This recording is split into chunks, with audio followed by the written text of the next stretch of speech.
প্রিয় দর্শক, আসসালামু আলাইকুম ওয়া রাহমাতুল্লাহি ওয়া বারাকাতুহু। আজকে ইরান এবং ইসরায়েলের যুদ্ধের যে বিরতির আলোচনা হয়েছে, সেটাকে আমরা স্বাগতম জানাচ্ছি। যুদ্ধ কখনো কোনো দেশকে শান্তি এবং কোনো দেশকে উন্নতির শিখরে নিয়ে যেতে পারে না। যার কারণে আমরা কোনো যুদ্ধের পক্ষেই নই, কোনো ধ্বংসের পক্ষে নই।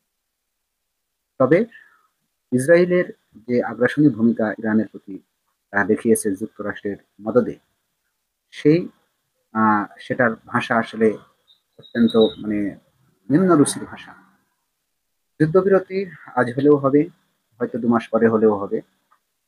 তবে ইরানের যে ক্ষতিটা হয়ে গেল, সেই ক্ষতি সামনে আরো ৫০ বছরেও পূর্ণ হবে কিনা এমন সন্দেহ রয়েছে। তো যাই হোক, আমি যেটা বলতে চাচ্ছি সেটা হলো যে ইরান যে যুদ্ধবিরতিতে সম্মত হয়েছে, আর না হয়ে বা উপায় কি?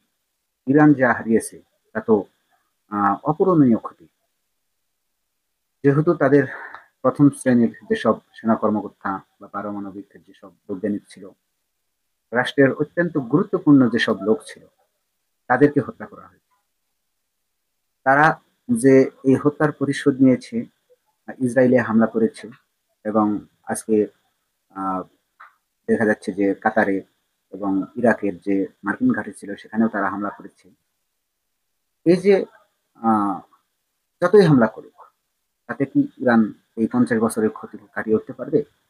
তবে মুসলিম বিশ্বের মধ্যে, মুসলিম দেশগুলোর মধ্যে ইরান একটা সাক্ষী হয়ে থাকলো। হারা জেতা বা লাভ লস সে ক্ষতি নয়। সেই একটা বিষয় যে খামেনির যে আহ, যুদ্ধের যে একটা চিন্তা চেতনা বা তার দেশকে যে স্বয়ংসম্পূর্ণ এবং বিশ্বের কোনো দেশই যে ইরানকে হুমকি দিয়ে ধামকি দিয়ে থামাতে পারবে না, এটার স্বাক্ষর কিন্তু এই আহ, যুগশ্রেষ্ঠ নেতা আহ, খামেনি সাহেব দেখিয়ে গেলেন। তিনি বলেছিলেন এই যুদ্ধের মাঝখানেই যে আমার জীবনের আলাদা কোনো মূল্য নেই।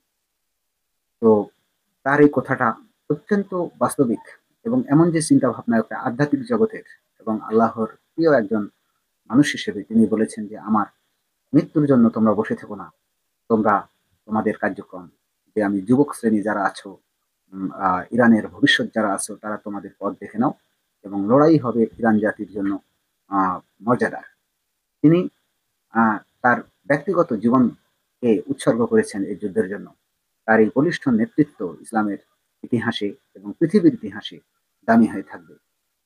ইরান যা হারিয়েছে তা অপূরণীয় ক্ষতি এবং ইসরায়েল একটা শিক্ষা পেল যে ইরান, ইরাক বা ফিলিস্তিন বা আহ, এদের মতো নয়।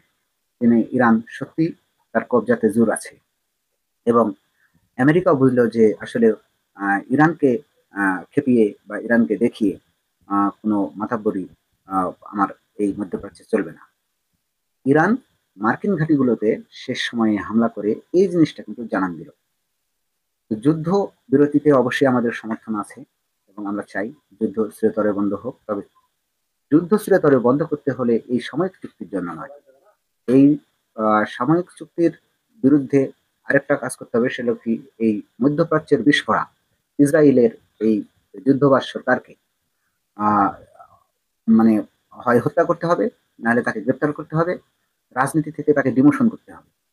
আরেকটা বিষয় সেটা হলো কি, যে তাকে এই যে সমর্থন দিচ্ছে, নিরঙ্কুশ সমর্থন, সেটা হলো কি, আমেরিকা। এই আমেরিকার কোনো আইন, আমেরিকার কোনো চাল, চালে যেন মুসলিম কোনো দেশ না পড়ে, তাহলে তাদের যে আত্মমর্যাদা, এই আত্মমর্যাদা বিলীন হয়ে যাবে। এই আমেরিকার যে যুদ্ধবিরতি, এই বিরতির মাঝখানেও ইরানকে পরামর্শ দিতে হবে বিশ্বের সকল মুসলমানদের পক্ষ থেকে, যে তারা যেন এই পারমাণবিক কর্মসূচি থেকে এক পা পিছে না হেঁটে এবং তাদের যত তাড়াতাড়ি সম্ভব, যত আগেভাগে সম্ভব, যত দরকার হয় তাদের দেশের অর্থনীতিকে ১/৩ ব্যবহার করে হলেও ২ সাজ না খেয়ে থেকে ১ সাজ খেয়ে হলেও তাকে অবশ্যই এই পারমাণবিক অস্ত্রের দিকেই এগোতে হবে এবং তা অল্প সময়ের মধ্যেই এই কাজ ক্লিয়ার করতে হবে। এই যুদ্ধবিরতির সুযোগটা নিয়ে ইরানকে অবশ্যই সক্ষমতা অর্জন করতে হবে এবং সর্বপ্রথম হলো তাকে পারমাণবিক শক্তিধর রাষ্ট্র হিসেবে তাকে আবির্ভূত হতে হবে। নয়তো মুসলিম কোনো দেশ এই ইসরায়েল এবং আমেরিকা সহ এইসব অমুসলিম দেশ থেকে কখনোই রেহাই পাবে না। সুতরাং যুদ্ধবিরতিতে যেরকম আমরা সমর্থন করি, ঠিক তদ্রূপ ইরানকে আমরা অনুরোধ করব, তারা যুদ্ধবিরতি মানলেও অন্তত আহ পারমাণবিক কর্মসূচি থেকে যেন তারা একচুল পিছপা না হয় এবং অচিরেই অন্তত আহ 2 মাস কি 6 মাসের ভিতরেই যেন তারা পারমাণবিক অস্ত্রে ধাবিত হয় এবং তারা যেন পরীক্ষামূলক একটা মানে স্ট্রং একটা পজিশনে যেতে পারে, এমনটি প্রত্যাশা আমরা করি। মহান আল্লাহর কাছে দোয়া করি, আল্লাহ যা এই যুদ্ধে যারা মুসলিমেরা শহীদ হয়েছেন আল্লাহ যেন তাদেরকে মাফ করে দেন এবং জান্নাতবাসী করে দেন, এবং যারা নিরপরাধ মানুষ মারা গেছে আল্লাহ যেন তাদের উপর রহম করে। ধন্যবাদ সবাইকে। আসসালামু আলাইকুম।